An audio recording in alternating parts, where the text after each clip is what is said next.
Welcome to Cutting Edge Aquatics. My name is Dave and this is my fish room.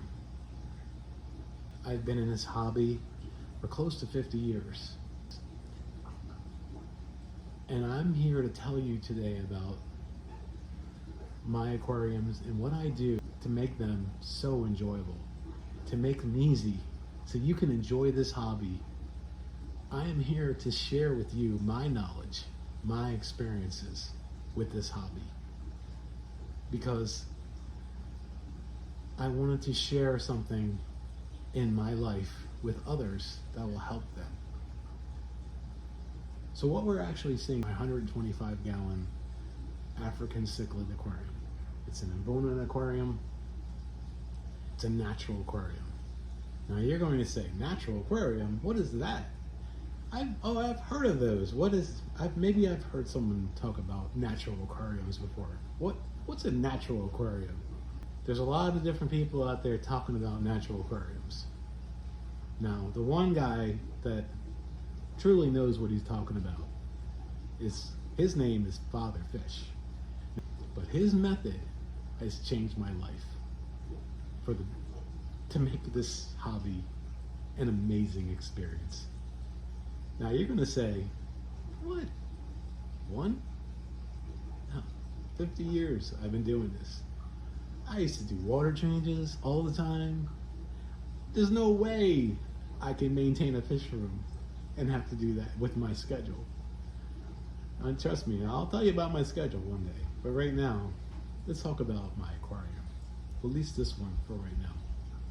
This is my 125 gallon in Rift Lake, like I was mentioning earlier. This tank uses the Father Fish method. It has 4 inches of aragonite sand, football-sized rocks. There's an area and places for them to hide. Right now, I don't think there's one fish hiding in that tank. Now, what do? How do I maintain this aquarium? This must require tons of work. I have to do water changes every couple days. I have to do like 50%, maybe 90% water changes. No, I don't have to do that. I don't do that. No, I don't do any of that. I can tell you what I can do. Let me tell you what I do, what my maintenance schedule is on this tank. My maintenance schedule is adding water when it evaporates, which is actually due for some water now, and scraping the algae off the front of this tank and feeding them. So I do 3 things. That's what I do on this tank. That's it. Yeah, it's real. It's real. You can have that same experience on your tank. Now, I'm going to throw in a few little tricks in addition to those Father Fish methods that you can do on your tank that'll help you. One of the things that I found to make it less maintenance is my refugium. Now the refugium is right down there. You can see it. That is my 20 gallon refugium. There's the water flows from the main tank. It goes through some lava rock back into the main tank, and then within the lava rock.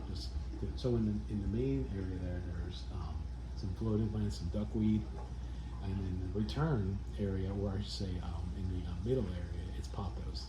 It's literally filled with pothos plant and lava rock. So that's the main filtration in this tank, besides the deep sand bed. And that's it. No heat. Oh, actually, there's no heater on this tank.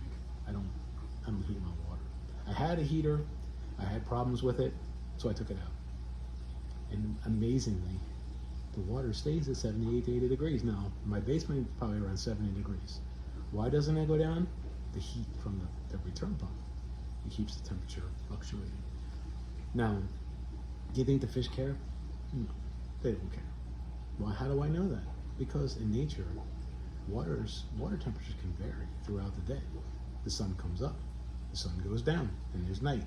At night, the water gets cool. During the day, the water gets hot.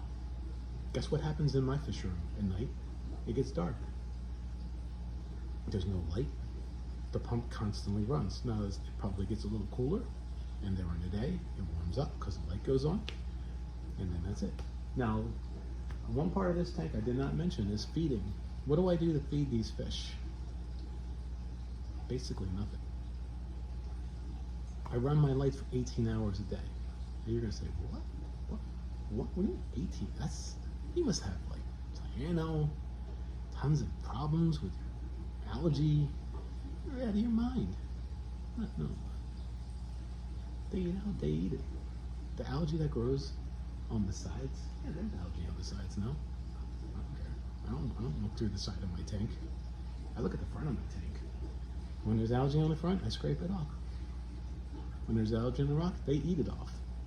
When there's algae on the back, they eat that too. Wherever. The only thing I want to do is the only thing I care about is seeing my fish. Now, so that's this tank. In upcoming videos, I'm going to talk more about this tank and about my other tanks. And it's basically using the Father Fish method. Now you can watch Father Fish, and I encourage you, go to Father Fish, watch his videos, learn. I'm going to always add my own twist on my videos, because my experiences might be a little bit different than his, but it's the same core values, the same core principles. And I'm here to share with you what I've learned and why I love this hobby. And this hobby has brought me joy, love, and great experiences. I've never been more in love with this hobby now than I have in my entire life. And that's thanks to him, Father Fish.